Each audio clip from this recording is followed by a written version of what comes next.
So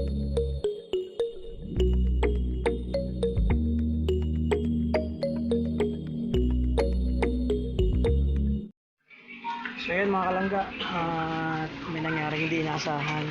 Actually kasama akong pamangkin nila misis kasi nagkita-kita kami dito. So bumili ako ng kailangan ko, no? Dito sa Mercury. Nandito kami sa Shaw Boulevard. So di ko napansin pagbabayad ko. Tapos pumunta kami sa pilahan. Magbabayad na kami, kisasakay kami sa ng jeep. Bukas po yung wallet ko. Ito.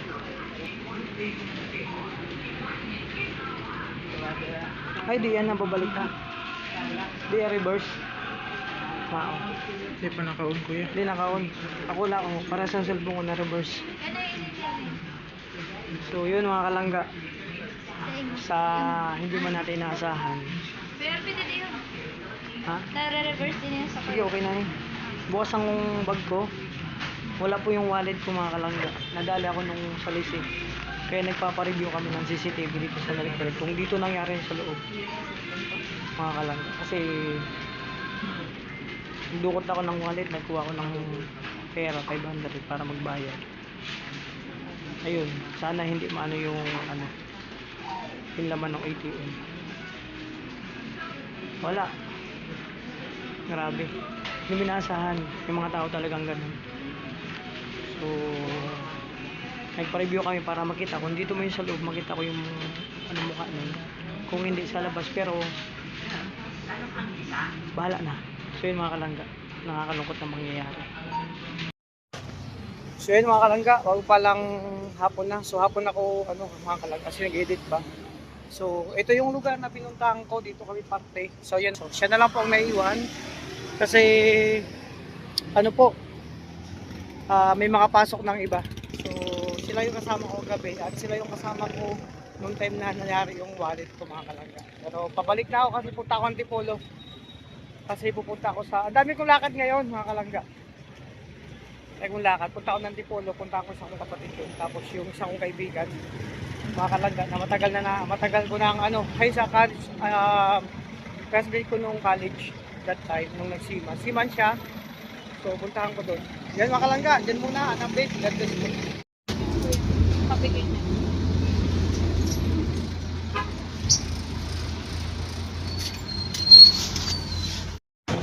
So yun mga kalangga, dito na ako sa show ulit. So balikan natin yung pangyayari kung saan nangyari yung wallet ko mga kalangga. Kasi para updated ang lahat. Sa ilalim ng ng Shaw Boulevard. So ito yung MRT station show. So kasi dito yun. Okay naman kasi umaga naman ngayon mga kalangga. Pwede naman mag-vlog kasi alert naman tayo na. Ayun dito mga kalangga. No? So dito kami tumawid Dito ako tumakbo para tumawid. Dito po kami tumawid at dito ako tumakbo. Yung dito kami dumaan papunta din sa may pilahan. Mga kalangga at yun. Yung Mercury Drugs na yon, doon ako bumili mga kalangga. No? Doon ako bumili ng kailangan. Tapos doon na kami lumabas, umikot na ako sa tawiran niya. Hanggang dito kami dumaan, mga kalangga. So dito na ako bumaba. Diba? So dito na po, pero maraming tao nung that time. Kahit dun sa pagtawid, maraming tao. So yun, ito yung pilahan doon. Puntahan ko lang yung memory ko lang yung kumbaga bunitain ko lang yung paano nangyari no? Yung kwento kagabi. Dito ako lalakad. Dito kami sabay-sabay pero marami kaming kasalubong. Mga kalangga. Siguro ko mga na yun ng gabi. Mga alas 8. Maaga pa, alas 7 pala. Kaya marami pang tao. Rush hour. So dito kami pumunta.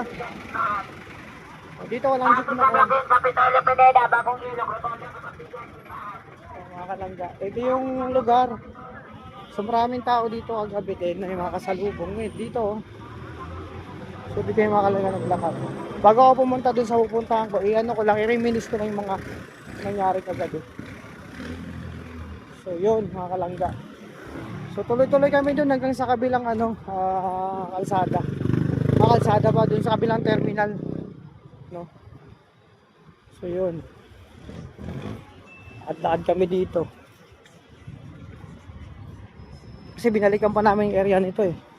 After ko malaman na bukas ang bag ko, madali kaming bumalik dun sa Mercury. Sabi ko balikan natin kasi dun tayo mag-umpisa.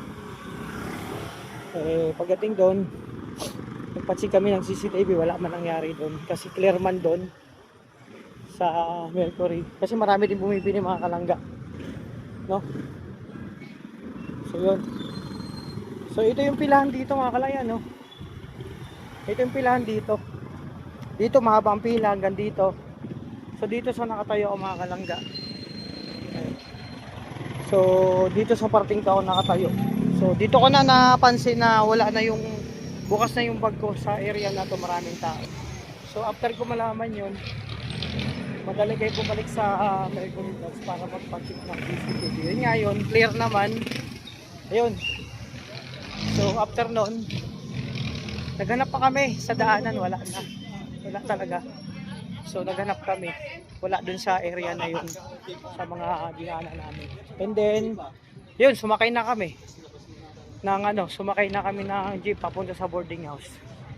Tapos after pagdating sa boarding house, siguro kung mga 30 minutes ako nagpapahinga, may tumawag na. So ibig sabihin mga higit isang oras lang nakalipas mga kalangga. So ako naniniwala na yung nagsauli. Maraming salamat sa nagsauli po ng wallet ko. Thank you so much sa kabaitan. Sana balang araw makabawi po ako. Kinuha ko naman po yung contact nila. And then mga kalangga, and yun nga, niwala ko na pangalawa sila nakupulot ng wallet. So yung unang nakapulot, sinimot na. So diba mga kalangga. Pero wala tayong magagawa kasi ganoon talaga ang buhay. Kailangan magpatuloy. Ito mga kalangga, dito sa idsang itong nangyari. So, ayan, dito bumalik pa kami dito mga kalangga. Doon sa Mercury na yun nga ako, tinulungan man nila ako kung paano makita yung sitwasyon. Simula nung hinawakan ko yung wag ko at nilabas ko yung wallet ko, ganun mga kalangga. So dito sa idsang to, hindi ko malilimutan ang lugar na to kasi dito nangyari ang lahat. No, dito ako nagulat at dito ako nabigla sa mga nangyari mga kalangga. So ito yung sitwasyon dito mga kalangga. Halos lahat ng tao nagmamadali, no, nagmamadali na makauwi, makapunta sa pupuntahan sa trabaho. Magano ako ngayon mga kalangga, mag-LRT ako papunta sa Cubao. So tara. So yan, no, dyan ako tumawid. Nagmamadali. Ayan. So yun mga kalangga, no choice talaga kagabi. So salamat pa rin sa nagsauli ng wallet ko kagabi. So malaking tulong ko yan kasi yung mga papers ko, mga ID, nakuha ko tabi, naibalik po sa akin. Salamat sa pamilya nyo. Ulitin ko po, maraming salamat.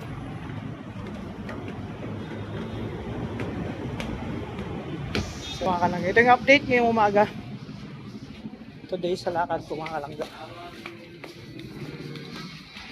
Nilipat ako sa kabila kasi papunta ako ng Cubao.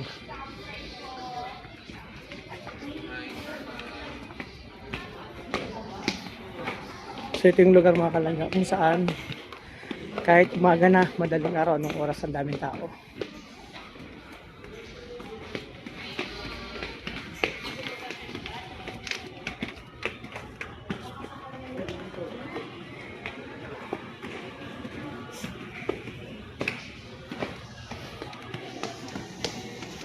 Yun muna ang mga kalangga update ko. Mamaya naman, God bless. So yun mga kalangga, nakabili na akong ticket. Sana all. Papunta na ako ng Cubao. After noon, lilipat ako sa LRT dito papunta sa Antipolo. So busy ako ngayon, punta ako sa kapatid ko at kaibigan ko mga kalangga. Minsan lang kasi mangyari to. No. Tara na, dami tao. Ayan o. Ito yung tao dito mga kalangga. Siksikan. No. O, diba? Pero yan talagang buhay. Kailangan lumaban.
So yun mga kalangga, nasa Araneta Cubao Station ako. So nandito ako sa Farmers, mga kalangga. So dalas ako dito dati kasi nagtrabaho pa ako sa Cubao, SM Cubao. So that time. So ito yung time mga kalangga, napakaraming talaga. Siksikan, busy ang lahat. So papunta ulit ako sa LRT2, mga kalangga. Dati madalas po ako dito. So ganun pa rin, walang pagbabago yung loob. Napakaraming tao, siksikan pa rin sa mga train. No? So mga kalang, wala pang ano to. Doon ako maligo sa ano ko sa kaibigan, kaya sa kapatid ko. Ano to? Sanay man tayo dyan. Di ba?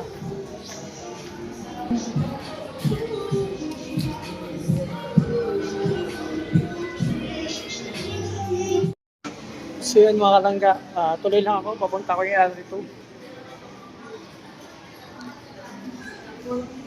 So, ganun pa rin yung sitwasyon dito mga kalangga. Napakaraming tao. So,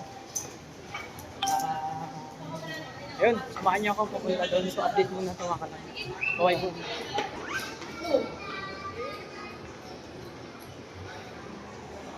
So, di ba? Pati ako nagmamadali. Bakit ba ako nagmamadali maglakad? Di ba? Kasi ang oras mga kalangga dito, ang bilis lang. Biyahe pa lang, kakain na yung oras mo. No? So, saan ba yung daan? Sundan mo na yung mga tao pag saan. Ayun, papunta siya ng LRT ko. Nakalagay naman. Ayun mga kalangga. So, yun mga kalangga. Saan na ba ako? Ayun, sa taas. Mga kalangga, madalas din ako dito kasi nung time na-assign ako sa Antipolo tapos pupunta ako sa Cubao kasi yun ang ano ko agency. So yun. O diba? Nasaan na ba?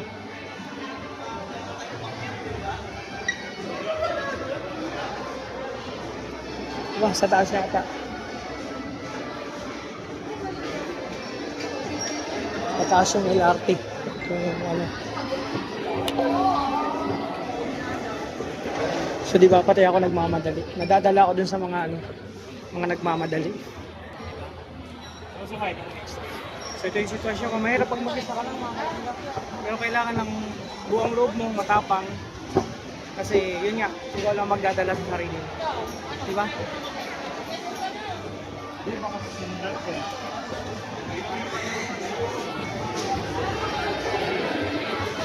So di ba napaka lahat busy na mga kalangga.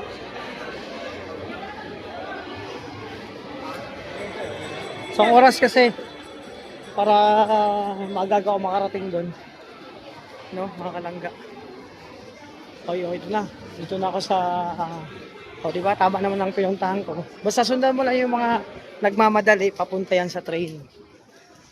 O, dito na ako, yun, o. Punong-puno na yung train, yung ano, yung area. So, yun mga kalangga.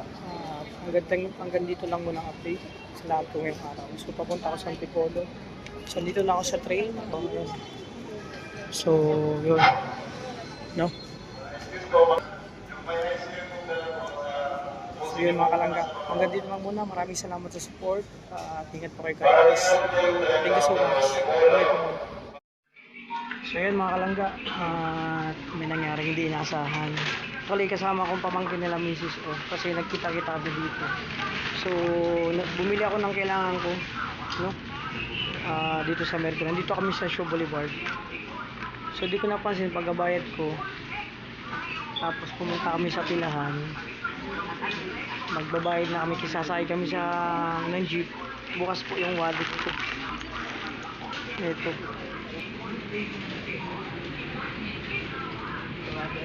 Ay, di yan, nababalik ka. Di yan, reverse. Mao. Hindi pa naka-on kuya. Di naka-on. Ako lang, para sa cellphone ko na reverse. So, yun mga kalangga. Sa hindi man natin inaasahan. Pero pwede din yun. Ha? Nare-reverse din yung sakay. Sige, okay na yun. Bukas ang bag ko. Wala po yung wallet ko mga kalangga. Nadali ako nung sa Lisi. Kaya nagpapareview kami ng CCTV dito sa Mercury. Kung dito nangyari sa loob. Mga kalangga. Kasi dukot ako ng wallet. Nagkuha ko ng pera 500 para magbayad. Ayun. Sana hindi maano yung yung laman ng ATM. Wala. Grabe. Hindi minaasahan. Yung mga tao talagang ganun. So, nagpa-review kami para makita. Kung dito mo yung sa loob, makita ko yung mukha niya. Kung hindi sa labas, pero bahala na. So yun mga kalangga. Nakakalungkot na mangyayari.